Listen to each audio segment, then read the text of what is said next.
بسم اللہ الرحمن الرحیم۔ چوتھا کلمہ توحید۔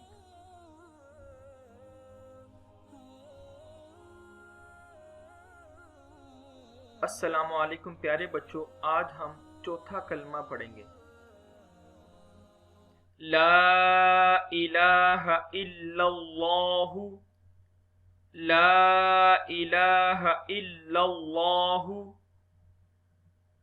وحدہ لا شریک لہ، وحدہ لا شریک لہ،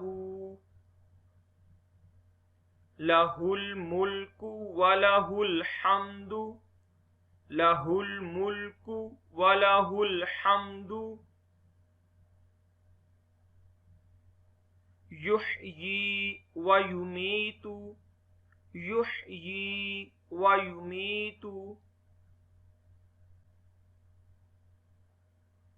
وَهُوَ حَيٌّ لَا يَمُوتُ، وَهُوَ حَيٌّ لَا يَمُوتُ،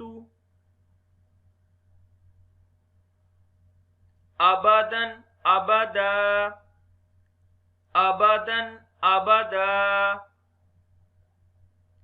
ذُو الجلال والإكرام، ذُو الجلال والإكرام،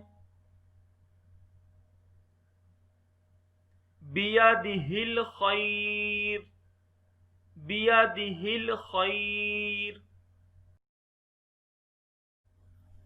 وَهُوَ عَلَى كُلِّ شَيْءٍ قَدِيرٌ، وَهُوَ عَلَى كُلِّ شَيْءٍ قَدِيرٌ۔ چوتھا کلمہ اور ترجمہ۔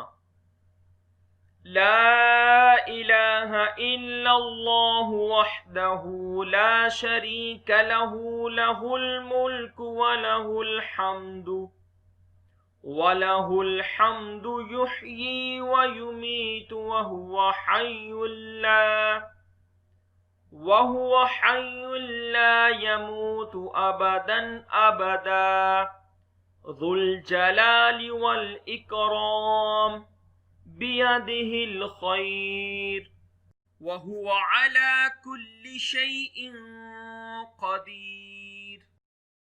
اللہ کے سوا کوئی معبود نہیں، وہ اکیلا ہے، اس کا کوئی شریک نہیں، اسی کے لیے ہے بادشاہی، اسی کے لیے تعریف ہے۔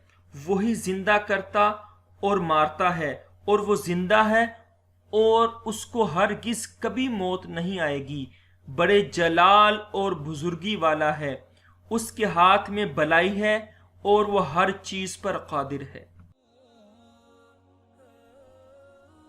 پلیز ہماری اس ویڈیو کو لائک کیجیے گا، ہمارے چینل کو سبسکرائب کیجیے گا اور اس کو شیئر کیجیے گا۔ بہت شکریہ۔